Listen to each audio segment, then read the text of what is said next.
Exocraft in No Man's Sky have changed quite a bit recently, so if the last time you touched them was a while ago, then you're in the right place because a lot of what you remember is probably now outdated. This video is a fully up-to-date 2026 guide to everything you need to know about Exocraft, what each one actually does, when they're worth using, and when they're absolutely not worth using, and also why they're no longer just those things you spawn once and then probably forget about them forever. I will be covering all of them, so the Roma, Nomad, Pilgrim, Minotaur, Nautilon, and I'm even going to talk about racetracks because yes, racetracks still exist in No Man's Sky even though hardly anyone uses them. But the big one and the main reason I'm actually redoing this video in the first place is the Colossus, because the Colossus has had some absolutely huge changes recently as part of the Remnants update. In fact, possibly the biggest changes of any Exocraft and No Man's Sky update history so far. So no tiny balance tweak, no slightly big inventory. I mean, it changes completely everything about how it works. So whether you're a brand new player, or maybe you're coming back after a long break, or maybe you've been driving these things around for years and just want to know what's changed, by the end of this video, you'll know which Exocraft to use and when to use it. So without further ado, let's go ahead and get stuck in before Hello Games updates them all over again. So what do Exocraft look like in 2026? Well, if your experience with Exocraft comes from maybe, a few years ago, you'll probably remember them as slightly awkward to drive, useful for about maybe 10 minutes, and mostly built because the base mission told you to do so. I mean, back then, they felt more like side content. You'd maybe build a geo bay, you'd drive it around for a little bit, scan a few things, and then go back to using your starship for literally everything else. But that's not really where they are anymore in 2026. Exocraft now sits somewhere between exploration tools, mobile utility platforms, combat support units, and in some cases, full-on industrial machines. We'll get onto that later in the video. They are now more integrated into the game systems than they used to be, so we've seen handle improvements, quality of life upgrades, new scanning tech that removes a lot of the get out, get in, get out again friction, and entire gameplay loops that clearly expect you to use specific vehicles. And that's like the key difference. Exocraft, they're not just optional flavor in a lot of senses anymore. Some of them are now designed for particular roles. And nowhere is that shift more obvious than with the Colossus, which I'll get onto in a few minutes, but that has had like a full identity crisis in the best possible way recently. But before I dive into each individual vehicle themselves, I do need to talk about how Exocraft actually work now as a system, because once you understand the shared mechanics, like the boosting, the scanning, the upgrades, summoning, and everything else, it makes a lot more sense. So let's start in the obvious place, how you can actually unlock them in the first place. Knowing how to unlock Exocraft, let's be honest, that is straight up useful information. Now, Exocraft were, they still are technically heavily tied to base specialists, where you'd go through mission chains, you'd build specific terminals, and you'd unlock them gradually that way. And this is still a viable option, absolutely. But there is also a much quicker and a much easier option to unlock them all, because you can get the blueprints from all the Exocraft on the space anomaly. And then once you've got those blueprints, you literally just build a geobay for each of them on a planet. And that's basically the parking spot for that Exocraft. Now, if you were to build it on a planet, then that Exocraft is now available to you on that world. It's that simple. But things can get better because you don't have to build a new geobay on every single planet anymore. If you install the orbital Exocraft materializer onto your freighter, you can summon any of the Exocraft you own onto the surface of the planet that you're currently standing on if you need it. You just need to make sure that your freighter is in the same system as you. And that does kind of improve how usable they are, because it means Exocraft aren't, planet locked or base locked if you're stuck with your bases. And instead, you can use them in any system. You just need to drop onto a new planet in a new system, summon your freighter, summon your vehicle of your choice, and voila, you are good to go. There's no setup, no rebuilding geobays, no, hang on, I forgot to bring the right one. And that flexibility is part of why Exocraft matter more now than they used to. They aren't just tied to one base or one planet you happen to be on 40 hours ago. They can move with you, which becomes especially important when you start talking about things like scanning, upgrades, and the role specialization. So now that you know how to unlock them and bring them with you, Let's talk about the mechanics they all share because understanding that makes choosing the right one for whatever you're doing a little bit easier. Before I break down each individual exocraft, I'm going to talk about what they all have in common because once you understand the core mechanics for all of them, the differences between them make a little bit more sense and it stops you from accidentally building something and going, wait, why does this feel worse than walking now? So every exocraft has a base engine, a boost system, and upgrade modules that affect things like acceleration, top speed, and fuel efficiency. It's very important to note they all handle differently. Some are light and quick, some are heavy and deliberate, and one of them used to handle like a falling sofa, but mechanically, they're kind of built on the same foundation. And this is personal preference. I'd say boost efficiency matters more than raw top speed in a lot of cases. Why? Because planets aren't racetracks, they're hills, rocks, trees, and whatever else procedural chaos the universe decided to throw at you. And none of this was more relevant than the recent Remnant expedition. I found myself using the boost a lot more than going top speed. So basically, I think sustainability is more valuable than peak speed because a lot of the time you never hit that top speed and you definitely don't sustain it for a long time. So all exocraft also provide environmental shielding as you'd probably expect. And that means if you're on a planet that's actively trying to melt you, or maybe it's trying to freeze you, irradiate you, or generally just ruin your day, your exocraft can become a mobile safe zone and you can install upgrades to improve that protection. But even unupgraded vehicles give you breathing room, and this makes them extremely useful, especially early game and still valuable late game during storms. I mean, they're not flashy, but they are very practical. And another, well, the fact is every exocraft has its own inventory.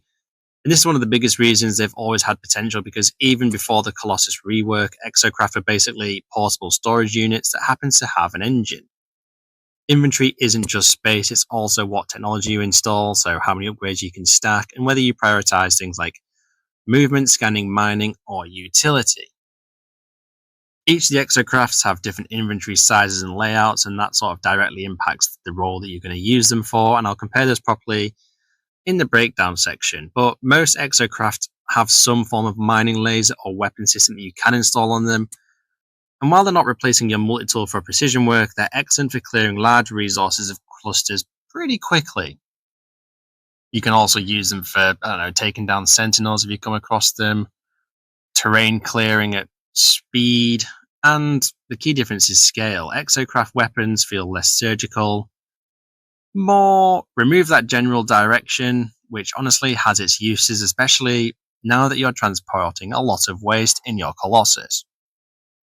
So here's where things have kind of improved a lot over the recent years, and notably the recent Remnant update.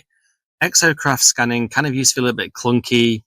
Like I'm on about proper scanning like you would do your analysis visor. You'd drive, you'd get out, you'd scan, you'd get back in, repeat forever. But with newer tech additions, namely the Cyclops scope, you can perform visor-style scanning from the comfort of your driver's seat, meaning you can now treat your exocraft more like a mobile exploration unit instead of a shuttle that you constantly abandon. And this becomes especially important when we talk about planetary points of interest because exocraft scanners can detect specific structures and targets that your starship multi-tool won't highlight in the same way. And I'll break that down properly in the next section.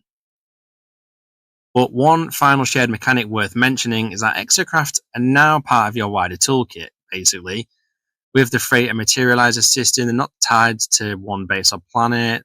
They're deployable, which means when choosing which one to invest in, you're not choosing a novelty. Instead, you're just choosing a tool that travels with you. So once you start thinking of them in that way, the difference between them becomes a little bit more interesting. By now, hopefully you understand that movement, protection, inventory, weapons, scanning, and how they fit into your wider setup. I'd say it's time to talk about one of the most underrated parts of the exocraft, and that is what they can actually find for you, because this is where they quietly become like really fucking useful, guys. The scanners on exocraft are really underrated, and a lot of players either forget they exist or assume they just duplicate what your multi-tool and starship already does, which of course they don't. But in some cases, they're actually better. So every exocraft has a basic radar pulse that'll highlight nearby buildings, unknown structures, and other points of interest within sort of local range. But the real value comes from scanner upgrade modules because they let you specifically search for certain types of structures on a planet. So instead of wandering around hoping to stumble onto something useful, you can actively target it instead and get straight there. And that is where Exocraft quietly become pretty powerful. So, what can you scan with an Exocraft? First up, resource depots. They are guarded facilities packed with high value materials. If you're farming industrial materials, trade goods, or just blowing things up for fun, and then getting into a fight with sentinels, Exocraft make that very easy. You scan, you drive, you remove the depot from existence. Simples. Some scanner upgrades will let you search for alien monoliths, which can then, of course, lead to portals, other ancient structures, planetary archives, and if you're hunting portal glyphs, lore, standing increases, or specific planetary rewards, this is way faster than flying around randomly hoping that you'll randomly stumble upon them, and especially on extreme weather planets where landing is constantly unpleasant. You can also scan for distress signals, which can lead to things like crashed ships, NPC encounters, and other salvage opportunities. And if you're ship hunting or just looking for variety, this is another way to generate activity without burning through navigation data constantly. You can locate secure manufacturing facilities, operation centers, and these are essential if you're unlocking advanced crafting blueprints. So instead of relying on planetary charts once again, you can just repeatedly scan and farm them. It's much faster and it doesn't end there because this is a big one. Some Exocraft scanners can locate drop pods, and that means free exosuit upgrades. Assuming you pass over some resources first, but it can mean permanent inventory expansion, so you absolutely should care about this. Drop pod hunting with an Exocraft is often far more efficient than doing it from the air, because once you're on the surface, you're already positioned to move short distances repeatedly. You're not landing, taking off, re-landing over and over again. It's a steady, continuous progression. But I guess you want to know, when is Exocraft scanning actually better than Starship scanning? Well, starships are great for large-scale searching, covering massive distances quickly, whereas Exocraft are far better for surface-level farming, repeated structure hunting, tight terrain, extreme weather, and just general precision grinding, I guess. Like, if you're committed to a planet for a while, Exocraft scanners wins hands down, I'd say. Like, especially the Remnant expedition. I was using my scanner constantly. But all in all, Exocraft scanners aren't just a novelty these days, they're actually targeted tools. And if you know what you're looking for, they remove randomness from exploration. And once you start using them deliberately, you realize some vehicles are actually much more useful than you first think.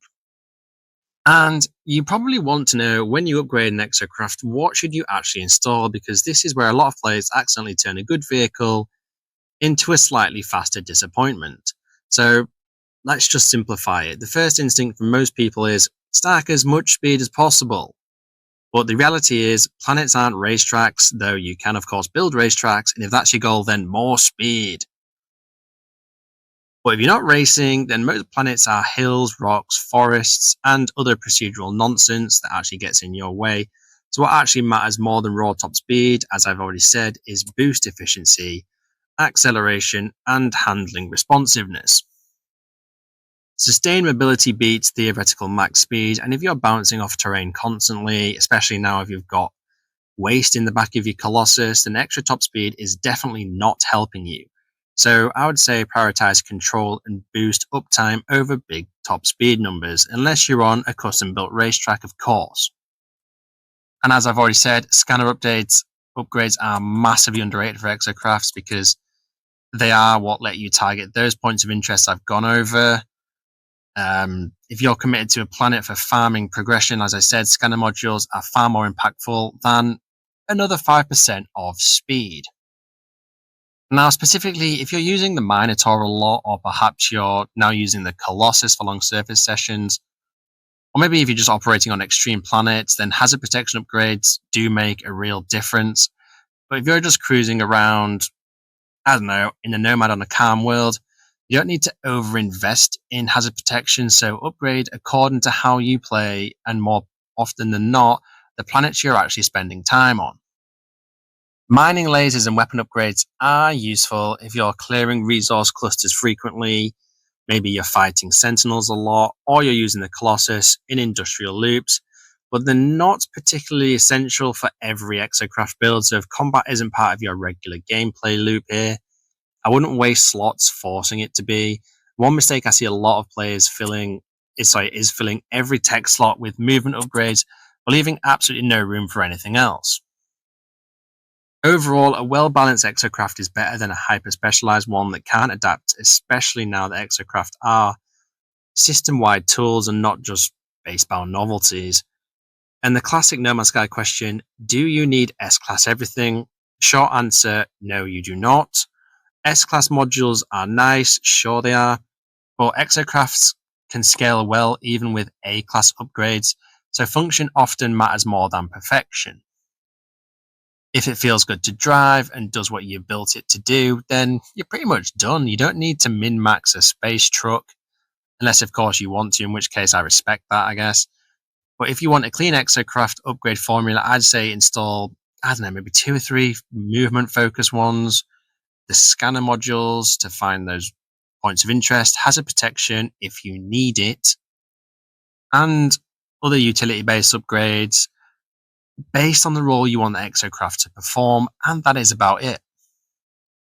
I'll briefly touch on Exocraft customization as well, because you are able to give your Exocraft paint jobs and add decals to them to make them, I don't know, a little bit different from one another.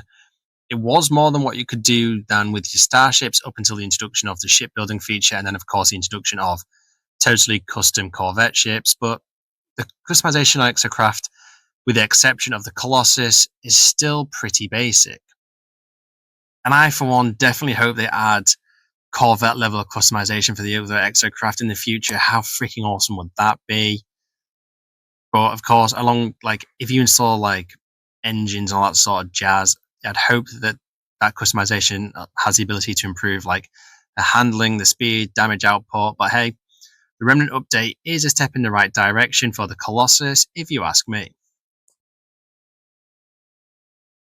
But let's move on to the section where I'm going to break down every single Exocraft individually, so what they're good at, what they are not, and what you should actually be using them for. And I'm going to save the Colossus for its own section at the end because it's earned it after the recent Remnants update. But let's start with the one that most players probably meet first, and that is the Roamer. So the Roamer is a baseline Exocraft, so if Exocraft had default settings option, this would be it. It is balanced, it has okay speed, reasonably solid handling, respectable inventory, decent upgrade potential, and access to some useful scanner modules. It's not the fastest, nor is it specialized, and it's definitely not flashy, but it just kind of works. If you're new to the game, or you only want to invest heavily in one Exocraft without overthinking it, then the Roamer is probably a good safe bet. It can handle terrain fairly well, it's fairly stable in storms, and it's just good for general surface exploration and structure hunting. But if you don't know what you need yet, then this is probably the training wheels that never really stop being useful. The Nomad is where things get a little bit more interesting because it hovers, and that means it ignores some small terrain bumps. It glides over water and it feels smoother than most other Exocraft. So if you're on planets with a lot of lakes, oceans, not deep oceans, or a bit of chaotic terrain, the Nomad feels kind of incredible. It's also one of the faster feeling vehicles because it maintains momentum well, but where it falls slightly behind is raw inventory space and heavy duty utility. It's definitely not built to be an industrial machine, it's built to move. So if you enjoy the fluid movement and covering ground efficiently, or you want racetracks with water, then this is the most satisfying Exocraft to drive. It's the I just want to explore quickly vehicle, I would say. Now moving on to the Pilgrim, this one it's fast, it's light, it boosts pretty aggressively, and it feels like it was built by someone who said, what if I removed stability and replaced it with vibes?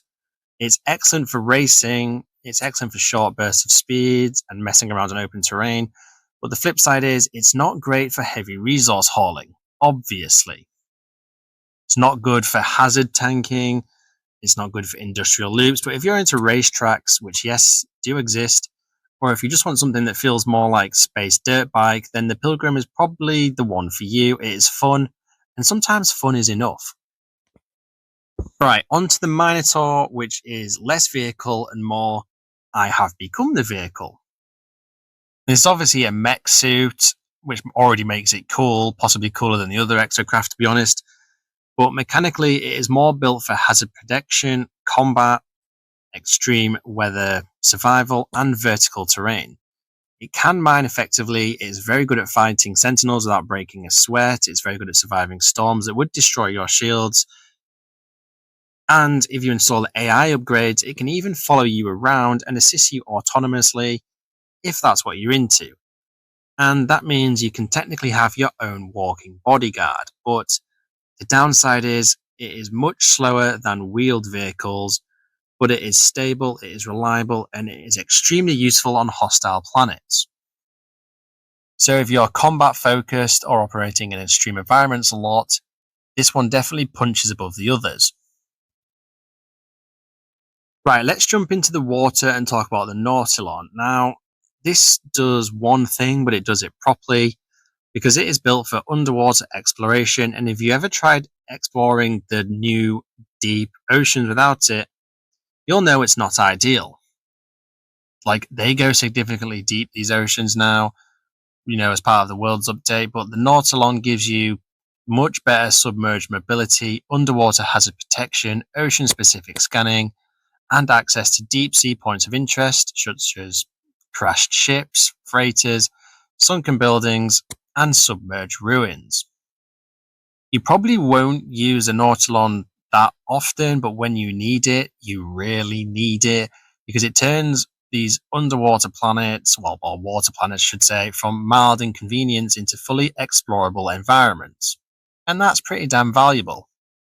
Even if you happen to be exploring at the speed of a snail. Now, I've said this multiple times, I'd love for a faster submarine, but hey, at least we have a submarine, right? And to sum that all up, you've got the Roamer, which is a reliable all-rounder, the Nomad, which is a smooth explorer, the Pilgrim, which is good for speed and racing, the Minotaur, aka the combat mech, and the Nautilon, aka the underwater specialist. Each one of them has their own defined role.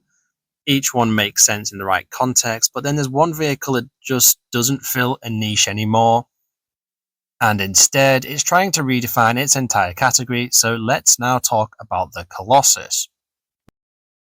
If you haven't used the Colossus in a few years, you probably remember it as big, slow, turns like a shopping trolley with a broken wheel, and mainly useful for just existing with a little bit of storage. But let's be honest, the Colossus used to be the Exocraft you probably built once or not at all, filled it with maybe like ferrite dust, and then politely ignored it for the rest of your save file. Or was that just me? Either way, that is no longer the case.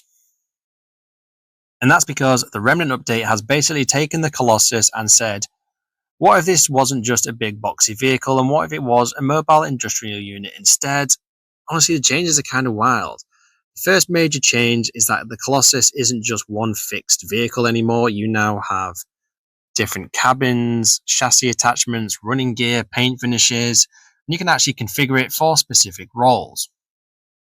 And more importantly, you can save and name up to 6 different configurations of it. So instead of saying, I don't know, here's my Colossus, it's now, this is my waste hauler, this is my mining rig, this is my I regret building it, but it looks very cool version. And that alone changes how you think about it, because now it's not just a storage unit on wheels, it's a platform able to perform a bunch of different functions on different terrain. You can process materials directly from the Colossus, which means no constant trips back to base, no, hang on, I need to refine this first, no 14 portable refiners cluttering your base like some kind of industrial accident. It's now a mobile logistics unit. Like, the Colossus can now haul large industrial waste and bulky cargo, and yes, you can tip it onto the floor if you haven't gone over a bump on the terrain already that launches it all out. I'm looking at you, Remnant's expedition.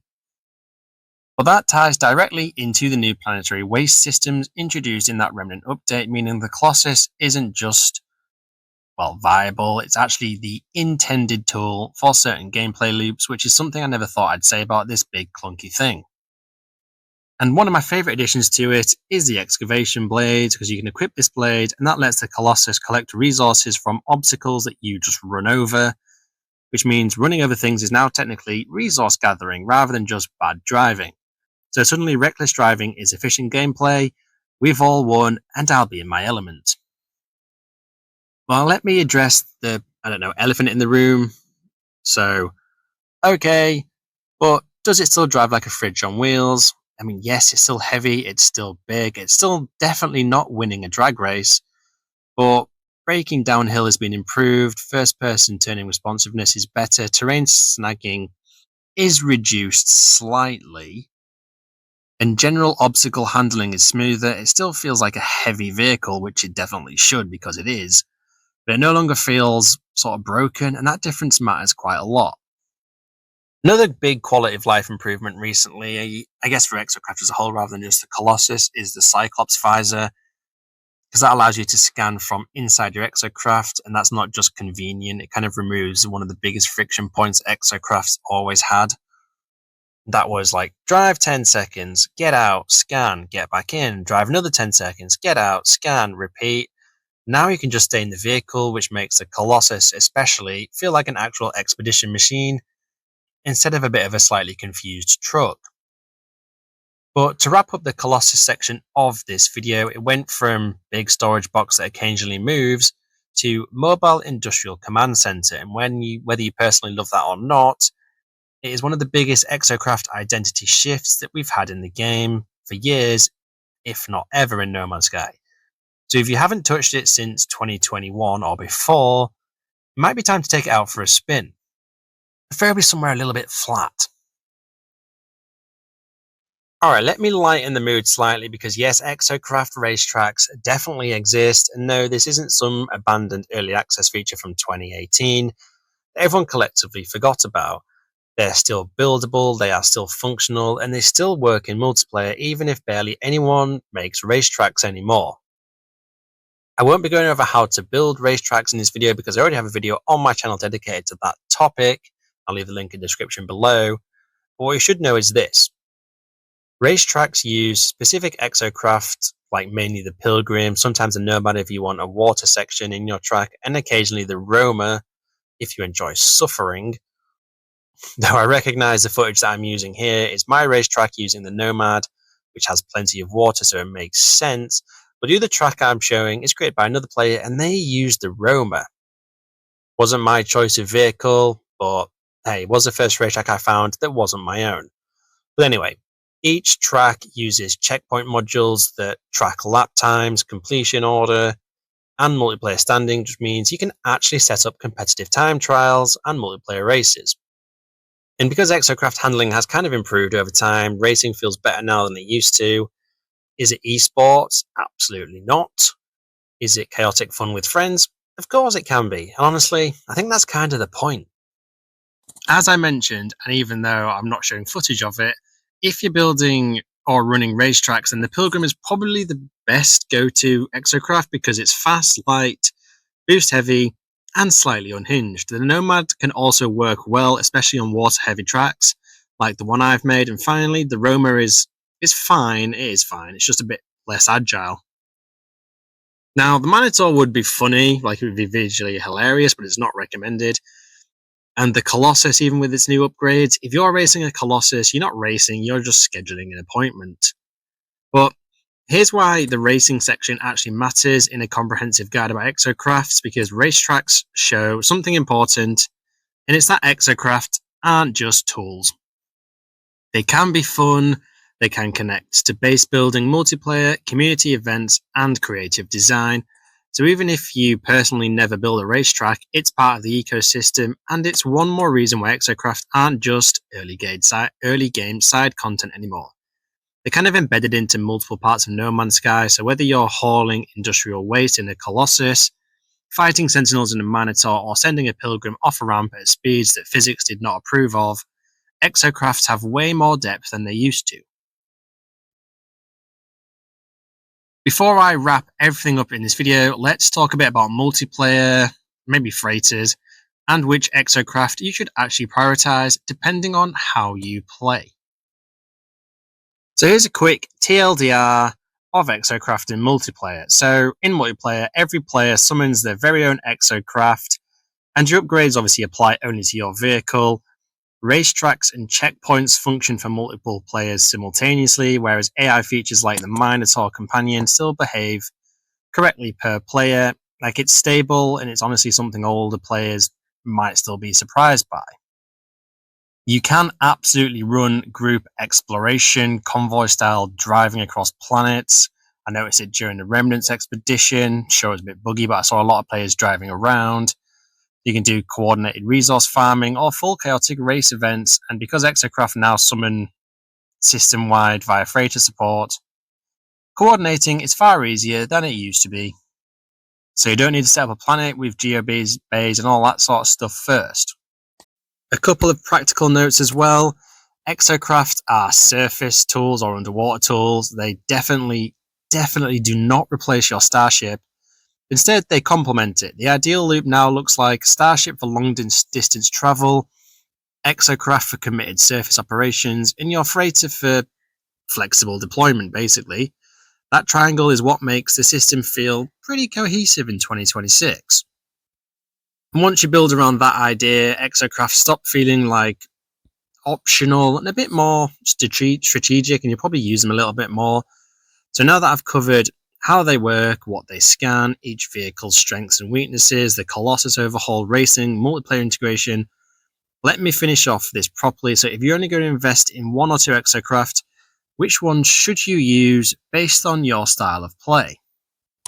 So whether you're new to No Man's Sky or if you're returning after quite a long time away, I'd probably just drop the Roma in first because it's stable, versatile, it handles well enough, it scans effectively, and it doesn't require a specialized playstyle. It definitely will not blow your mind, but it won't disappoint you at the same time. Think of it as the safe investment option, and once you understand the system a bit more, you can specialize a bit later on. Now, if you love exploration, then you should be choosing the Nomad because it glides over terrain, it handles water, and it maintains speed smoothly. On chaotic planets, especially ones full of lakes and uneven ground, it just feels better. So if your gameplay loop is to land somewhere random and see what's there, the Nomad is probably going to be your best mate. If you love combat and extreme planets, then the Minotaur wins hands down. Storms, fine. Hostile Sentinels, fine. Extreme hazard planets, fine. Yes, it's slower, that much is obvious, but it's stable and easily survivable once upgraded. It becomes a legitimate combat support unit, not just a novelty mech. So if you enjoy a lot of fighting, or maybe you perhaps enjoy playing in harsher environments, it definitely earns its place. And if you explore oceans fairly often, especially the super deep ones, then the only choice really is the Nautilon. Like, if you don't care about underwater planets, you probably won't use it often, if at all. But if you do, it completely transforms that underwater experience. It's far better than just going in your exosuit. Because underwater without it feels restricted, and with it, it feels great. Right, moving on. If all you care about is speed or racing, then the Pilgrim is probably the one for you because it's fast, chaotic, and it's fun. It's definitely not the most practical, but who cares? If enjoyment per minute is your metric, then this scores highly, and if you're building or joining racetracks, it's probably the pick, unless of course that racetrack has water sections. And finally, if you want industrial waste efficiency or long surface operations with a lot of inventory, then since the Remnant update, the Colossus is obviously the main choice here. It's the biggest shift compared to older versions of the game, and if you're engaging with industrial planetary systems, running large-scale resource loops, processing materials on the move, cleaning up planets, committing to long surface sessions, then the Colossus is no longer a meme pick, it's a logistical platform. It definitely will not replace speed-focused vehicles, but it fills a role that nothing else does now, and that role makes sense, especially since the Remnants update, as I've said. And that, folks, is absolutely everything you need to know about Exocraft and No Man's Sky in 2026. So what they're good at, why some of them are more useful in different areas than others, why some of them are just more useful now than they ever used to be, especially the Colossus, which honestly, never thought I'd be saying that about. But if you've got a favourite Exocraft, or you still refuse to touch one no matter how many updates it gets, let me know down in the comments. I'm genuinely curious what people are actually using these days. But anyway, I hope you found this massive brain dump video useful, and if you are still here, it would be totally awesome if you could support my channel by hitting those like and subscribe buttons. You can now become a channel member as well, and as always, thank you for watching this video, and I hope to catch you in my next one.